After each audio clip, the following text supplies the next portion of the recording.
From memes to fashion and filters, people are obsessed with 2016. Instagram and TikTok have been flooded with videos reminiscing about what was supposedly a legendary year. But how much of this are they getting right? What did 2016 actually look like, and why does it feel so weirdly memorable? Well, grab some wired earbuds and an iPhone SE because we're going back in time to try and find out why.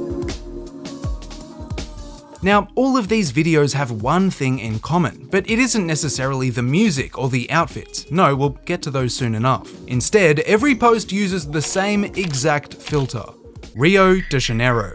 It's hard to overstate the influence it had from 2014 to 2018. Everyone, and I mean everyone, used it at least once. There's just something about the simple orange and pink gradient that feels so nostalgic, like a warm, vibrant sunset. I've seen people go as far as calling it the filter of the decade, due to how synonymous it is with the 2010s. You'll typically find it layered over videos of Los Angeles, featuring palm trees and locations like Santa Monica Beach. It's not unlike how 80s Miami was romanticized, only instead of emulating neon lights and the VHS look, people are using Starbucks cups, penny boards, and Rio de Janeiro. For now, it seems that Rio de Janeiro's pink and orange are the defining colors of the mid-2010s, at least in people's memories. It goes without saying though that memory isn't always accurate, and when it comes to fashion, people are a bit more fuzzy. Sure, the outfits shown in these reels are nostalgic, but if you were there, you'd know that this was not the move in 2016. The whole millennial mustache bacon thing was very much early 2010s, and we need to keep it that way. The reality is, 2016 looked a little different, a little more like this. You gotta remember that this was prime time for hypebeasts. Things like swag and snapbacks were being replaced by a wave of box logos, skating merch, and ripped jeans. As a teenager, there were really only two options. You could save for months and buy a Supreme t-shirt with a hole in it, or post up in Adidas with the dog filter. For those that did have money, brands like Off-White, Vape, and Louis Vuitton became popular choices. You'd see influencers like Rice Gum covered head to toe in logos, advertising clothes worth thousands of dollars. I'd definitely say there was a bigger emphasis on blindly following brands. People focused way more on what you were wearing, rather than how you were wearing it. As long as you had the Yeezys on, you were pretty much immune to criticism. Another notable trend was the resurgence of Vans. Damn, Daniel! Specifically, the checkered ones. Arguably the most powerful combo of the year was a pair of these with a black Thrasher shirt and grey jeans. It only had one counter: the unholy trinity of the choker, ripped jeans, and Adidas superstars. I kinda blame Suicide Squad for the popularity of the choker. I think that movie had profound but largely unseen consequences. Shut your fucking mouth! Either way, it's weird to see how many people are attributing swag era fits and clothes from the 2000s to 2016. It was an interesting year for fashion, and that's okay. Plus, clothes and filters weren't the only things that made 2016 memorable. While everyone was busy wearing skateboarding shirts and not skating, a small company based in San Francisco was about to change everything. We're back now with something that may explain any odd behavior you've seen on the streets recently. A revolutionary smartphone game. Where is it? Everybody know that's Big Dick B. July 6, 2016. After 2 years of development, Niantic is finally ready to launch their game. Expectations are higher than ever, and people are hyped for an experimental new entry into the Pokemon franchise. But when Pokemon Go hits the App Store, it goes terribly. Within 15 minutes, servers are blasted with 50 times more traffic than anticipated, 10 times more than Niantic's worst case projections. And this is just in Australia and New Zealand. What ensues is an ungodly amount of crashes, lag, login issues, and glitches. Aussie players are furious at UK players who've hijacked their servers to play early. For the first 2 days, you can only log in with a Gmail account. Niantic was totally unprepared, but they did know one thing was certain: they'd created a monster.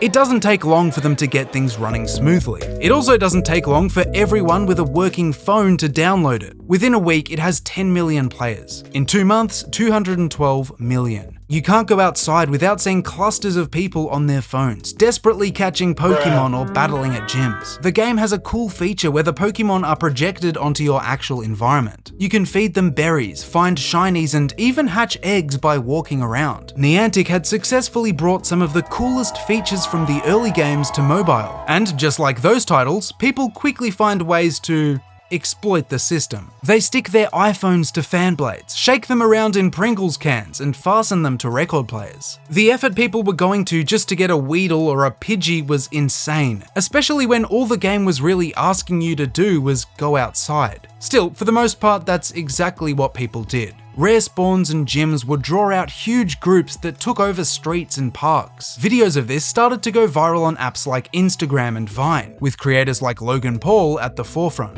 Dragonite! Dragonite! A year later, and Pokemon Go had been downloaded over 500 million times, making it a global sensation and a key part of why 2016 is remembered so fondly. It was a genuinely fun game, managing to bring people together and also get them outside. But we'll talk more about video games later on, because if we truly want to understand why the internet is so obsessed with 2016, we need to understand what the internet looked like in 2016. Recently, you might have heard whispers of the Great Meme Reset. In a nutshell, the goal was to bring back the memes of the mid-2010s, a simpler time with fewer references and less irony. Understandably, the modern age of AI-generated slop and brain rot has exhausted many unks and countless elder millennials. Naturally, 2016 often comes up in these conversations as a pivotal year, a turning point even. Many believe that things started to go downhill shortly afterwards, becoming increasingly incoherent and bizarre in 2017. I want to know how accurate that is, and why these memes are worth reviving.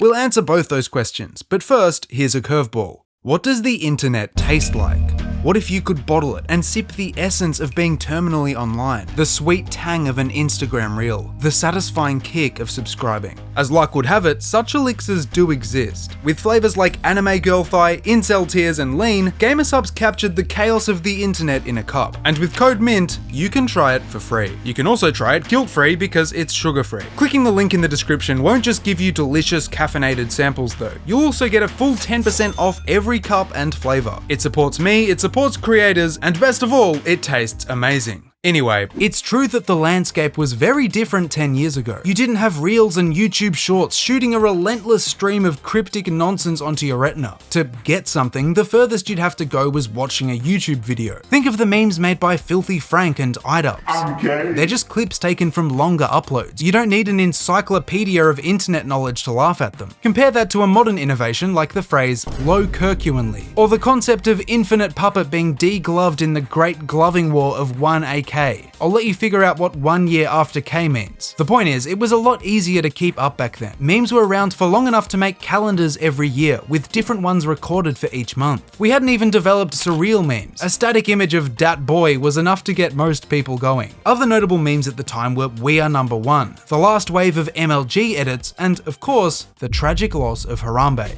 He's kind of at the center of the whole things changed after 2016 theory. There's a running joke that when he died, we were placed on the wrong timeline, plunged into a slightly worse multiverse. Harambe truthers often point to the absurdity of the election campaign. Try to figure out how we get them to have Pokemon go to the polls. Several celebrity deaths, and the generally surreal nature of the era. For example, many were alarmed by the huge influence memes were suddenly having on politics. It was a wake-up call for just how terminally online the world had become. Today this is nothing new, but in 2016, it was a big deal. Almost as big a deal as Sad Bart edits. These didn't come from nowhere, and 10 years ago they were dead serious. This guy was the Grim Reaper of iPhone 6 backgrounds. I don't fully understand why, but people really resonated with this one shot from The Simpsons. They'd add broken hearts, tattoos, and spaced out text saying alone. Thanks to the popularity of Vaporwave, many of these edits had the same lo-fi aesthetic and editing style. Sad Bart wasn't alone either. We witnessed the rise of powerful variants like Drippy Bart, SoundCloud Bart, Weed Bart, and Supreme Bart. I spent 2 hours on this Bart Simpson for nothing. Sad Bart was easily the worst though, and is somehow incredibly popular to this day. Anyway, I can understand why people are so nostalgic for this period of the internet. A lot of it was cringe, but without Instagram Reels and TikTok, the memes were a lot more accessible. And you can say the same for the trends and challenges. I'm talking about bottle flipping, Running Man, the mannequin challenge. It's hard to believe, but all of these came from 1 year. And now they seem to be exactly what people are fixating on. I've seen a bunch of videos recreating them with the same poses and music from a decade ago. The only thing that's missing is the sheer scale. Take the mannequin challenge, for example. Originally, it began with a group of high school students from Jacksonville. They filmed themselves standing completely still while the song Black Beatles played in the background. Not expecting much, they posted the video to Twitter alongside the hashtag mannequin challenge. However, a little over a week later, and it was everywhere. Football games, concerts, and most importantly, the internet. Similar things had blown up before, but there was something special about the energy and the song. So many people were trying it. The poses kept getting more creative, more disturbed. But as big as it was, there was one challenge that truly defined the year.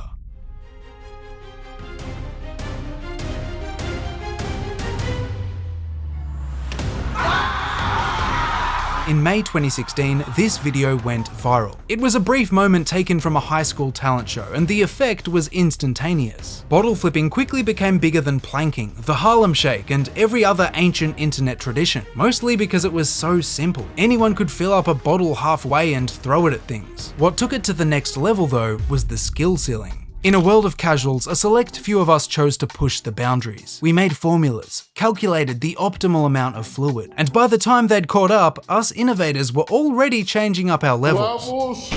360s, no-lookers. We were landing cap shots while they were taking them. But all good things must come to an end. By 2017, the scene had become far too competitive, and people were using dangerous flipping techniques to get ahead. When the infamous insane food flips dropped, the community agreed on something for the first time. We'd finally taken it too far. Still, it wasn't entirely our fault. Behind every viral video, trend, and challenge were a handful of sites that pushed them into the mainstream. Before TikTok, short videos were shared through Vine and Musical.ly. Both were doing numbers in 2016, and both disappeared shortly afterwards, albeit for very different reasons. On Vine, creators were doing a lot within 6 seconds. We saw the rise of influencers like Logan Paul, Danny Gonzalez, and David Dobrik. With sponsorships and enough traction, it was a viable career. Until it wasn't. You see, unlike Musical.ly, which eventually turned into TikTok, Vine wasn't resurrected under a new name. So when it began to slow down in late 2016, there were no second chances. Unless, of course, you were quick. Stuck on a sinking ship with limited options, there was only one platform worth jumping to.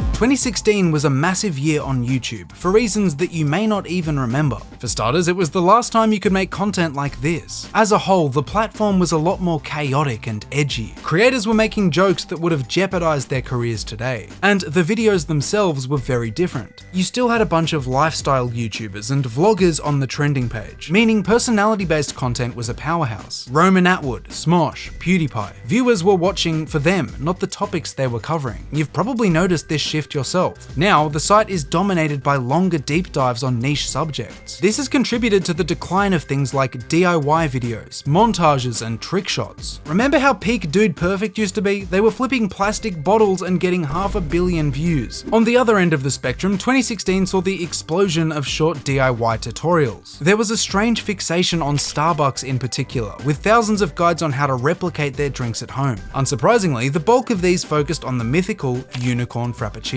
Or at least they would have if it hadn't been released in 2017. That's right, this is another misconception. For whatever reason, the unicorn frappuccino is seen as the drink of 2016, despite not actually existing until a year later. Like the Galaxy stuff, I think it's mostly because it matches the pink aesthetic and makes enough sense in people's minds. Something that was around though was Vaporwave. I don't see as many people talking about it, but it hugely contributed to the atmosphere and aesthetics. It has the same pink tones as the filters and photos. There's also shared elements like palm trees and consumerism. As both an art style and genre of music, Vaporwave has been active for a good 15 years now. Even if you weren't into it at the time, I'm sure you'd still recognize it from these backgrounds, this guy, and the use of spaced out letters. Today, it isn't nearly as popular, but in the mid-2010s, it was hard to avoid. Whatever the case, if you weren't tapped in with Vaporwave, I can't blame you. In 2016, the algorithm had an edgier side that was far more interesting. At the center of all of it was an Australian, an American, and a Japanese man. By this point, Max Mofo was already a YouTube legend. He'd gained infamy online for his prank calls and various challenges.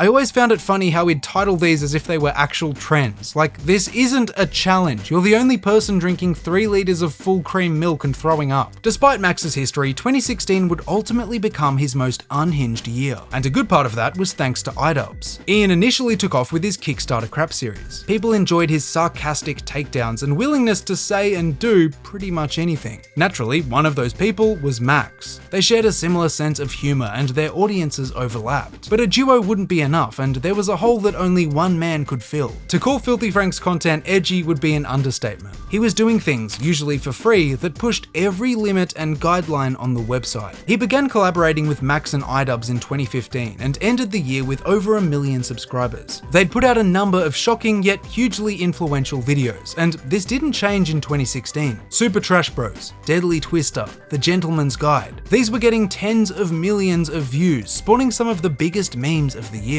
Anyone who was in high school remembers the generational run of I have crippling depression and I'm gay. Watching their collaborations became a challenge in itself, especially the traumatizing Cake trilogy. I guess what I'm getting at here is that, for better or worse, 2016 YouTube had something for everyone. There was a space for gaming videos, makeup tutorials, rap battles, or just being yourself. You could start a career messing around in your backyard. And I'm not just saying that, the site was yet to be beastified. Unlike today, there weren't swarms of people studying the meta and accelerating production standards. The biggest YouTuber at the time had like 2 editors and a camera. This, on the other hand, is a corporation with a fleet of producers and an entire theme park. I'm all for making higher quality content and pushing the site forward, but things weren't the same after 2016. It's often seen as the final year of old YouTube, with 2017 being the start of a new age. Again, that's not necessarily a bad thing, but I am starting to see a pattern here, one that's also present in video games. We've talked a lot about gaming and its aesthetics on this channel. I've covered the 90s, 2000s, 2010s, but never a specific year. There's a reason 2016 deserves its own section, not just for its legendary releases, but also for what lay on the horizon. Notably, companies hadn't stopped making complete games. Live service was a feature and not a massive warning label. This meant you could do cool stuff like buy a game on release day, put it in the disk drive, and play it. You could rest easy knowing 9 times out of 10 it was gonna be a finished product. It's funny because one of the biggest games in 2016 was live service, but Overwatch wasn't plagued by roadmaps and giant day 1 patches. The game was polished and playable at launch. It did have loot boxes, but they weren't nearly as retention driven and FOMO dependent as the systems that came later. It also didn't hurt that the game looked great. Overwatch had a clean, futuristic style and excellent character design. None of that was an accident, by the way. When making the heroes, devs were told to follow a series of strict guidelines. Over 30 rules detailing how to keep characters consistent yet stylized.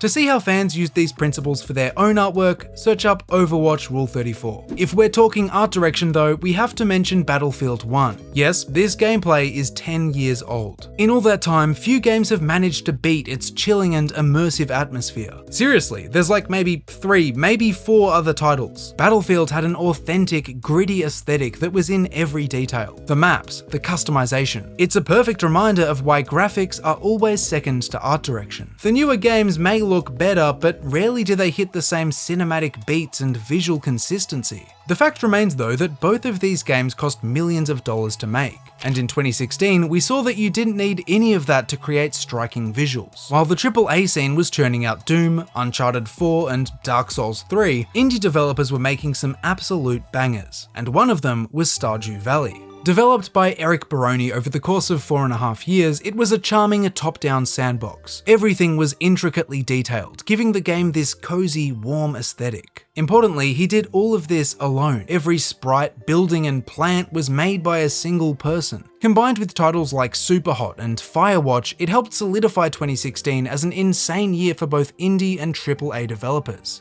This rings especially true when you consider what happened next. In 2017, all of that live service stuff became a real problem. More skins, more loot boxes. In my opinion, the Battlefront 2 controversy was the transition point. People became hyper aware of microtransactions and the increasing monetization of cosmetics. And if that wasn't enough, Fortnite made it abundantly clear.